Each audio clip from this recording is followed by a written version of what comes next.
Does our government know more about UFOs than it is willing to tell? Many UFO researchers are convinced that it does, but there may be good reasons for an alleged cover-up.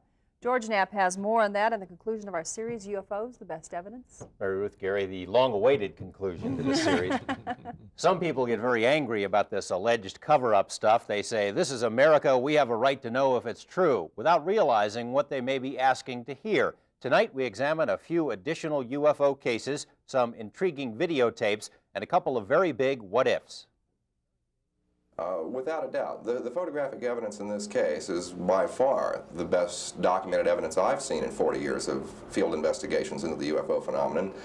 The addition of the videotape tended to corroborate the photographic evidence and vice versa. Bob Exler's reference is to a series of UFO sightings in Gulf Breeze, Florida, sightings that are among the best documented in UFO history. The Gulf Breeze incidents have been publicized on national television and in a new book. The evidence? Dozens of color photographs of odd craft, videotape of those craft, photo analysis by UFO investigators and outside experts, alleged UFO landing sites, and polygraph and psychological tests conducted on the key witnesses in the case. There are skeptics who argue that such evidence can be rigged, but what's important in this case is that more than 150 people, including public officials, also saw the same UFOs on several occasions at different locations. Coincidentally, perhaps, the reports of the UFO sightings were soon followed by the arrival of advanced military radar equipment in and around Gulf Breeze. The military interest in the Gulf Breeze case is quite an interesting phenomenon within itself. They have reported at the Pensacola Naval Air Station a significant amount of radar signatures involving the UFO activity there. They have deployed ready alert teams, the air and sea rescue squads and the helicopters have gone out on several occasions. None of this means diddly to science, and in a sense, how can you fault the scientists? The UFO phenomenon isn't like botany or zoology. The objects of study don't stick around for observation. They're fleeting, here 1 minute and gone the next. If anyone would bring in some little green men and they would run around on my conference table, I would consider that convincing. See, but absent that kind of physical evidence, I remain very skeptical. Much of the evidence that does exist is of uncertain value. This videotape of objects sighted over Las Vegas is the subject of much local speculation. Some say it shows UFOs. Others think it looks like a couple of kites. At least one person insinuates it's a hoax. This tape, obtained from Nippon TV, shows a UFO that seems to just disappear. If it is technology, it's technology we don't have. It's small wonder that even ufologists can't agree on where the alleged aliens are from or what they might want. Jacques Vallée thinks they may be from other dimensions instead of other planets. Bud Hopkins thinks the aliens are here to interbreed with humans because their species is in trouble. Whitley Strieber says the visitors may be interested in our souls. Whether or not there really are alien visitors, evidence does exist to show our government hasn't been entirely truthful about the topic. Documents have been withheld or destroyed. Agencies have lied about their investigations. Other agencies have spied on UFO groups and researchers.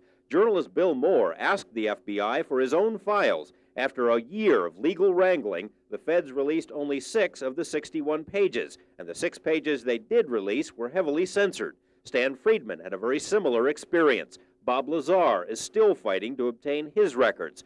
This reluctance by the government to even discuss UFOs became evident in our talks with an FAA employee. In the way of UFOs, I mean, people wonder why we don't pick them up on radar.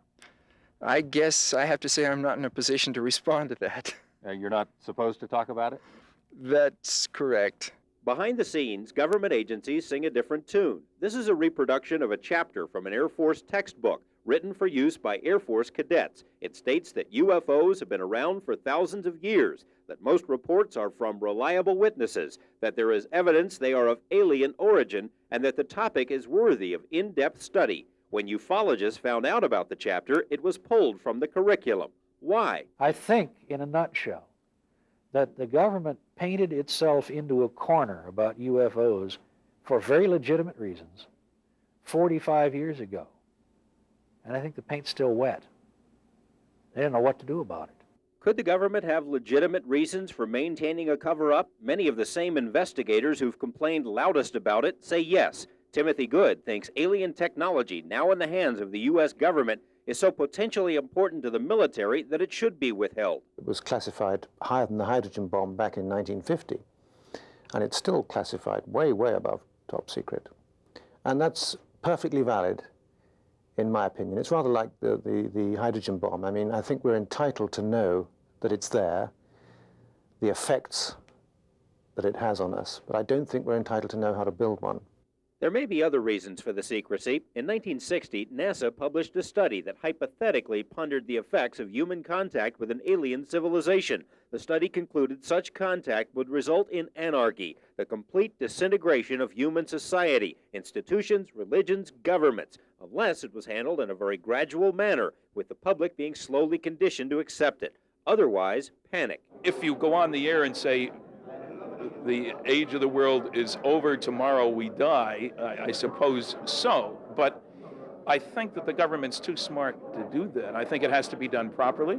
What is the proper way? How does a president tell the public the government's been lying all these years, that beings from beyond are really here? The difficulty of such a pronouncement may itself be a reason for non-disclosure. What politician in his right mind would want to get up in front of a national press conference and say, "My fellow Americans, I come to you before you tonight with an announcement of great importance.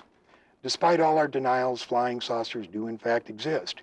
We don't really know what their intentions are. We don't really know whether they're going to be friendly or not. They can fly circles around the best aircraft we have in flight. We are unable to duplicate any of the metals found on the several craft we have recovered, nor are we able to figure out how they are propelled. We do know they can paralyze anybody they want to at will, take them into their craft. We do not know if they represent a threat, but we know that they're here and there isn't a damn thing we can do about it. We have really nothing positive to say about that. Thank you and good night. One other note. In our reports about Bob Lazar, we told you he worked on flying saucers at an area called S4 and that federal agents had done a background investigation on him for his clearance. One of those agents was named Mike Thigpen. Thigpen is not an FBI agent, as we reported, but according to informed sources, he does work for something called the Office of Federal Investigations, which does most of the security clearance work for the test site.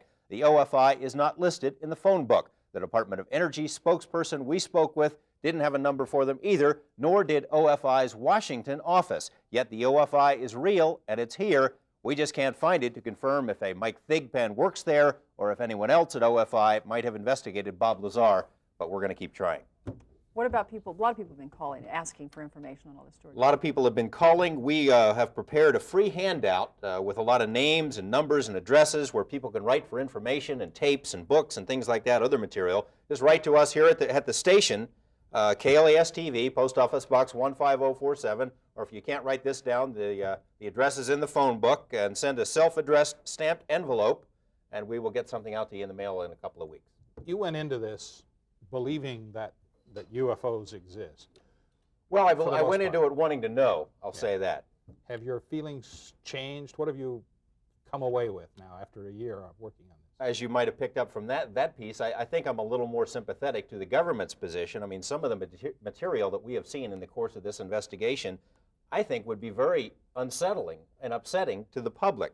It's like one Air Force officer put it, too, the same Air Force officer who for a while was in charge of the Project Blue Book. He said, our job in the Air Force is to identify, intercept, and destroy aircraft and unidentified aircraft over the United States. Now, we can't identify these things, we can't intercept them, and we certainly can't destroy them, so really, this is a job for science, not for the military. I think what we can say about this is there is a body of information, there is some kind of a phenomenon here that can't just be written off.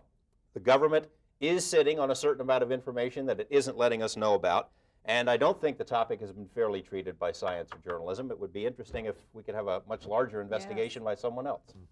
A lot of interest there. Thanks, Thank you, George. George.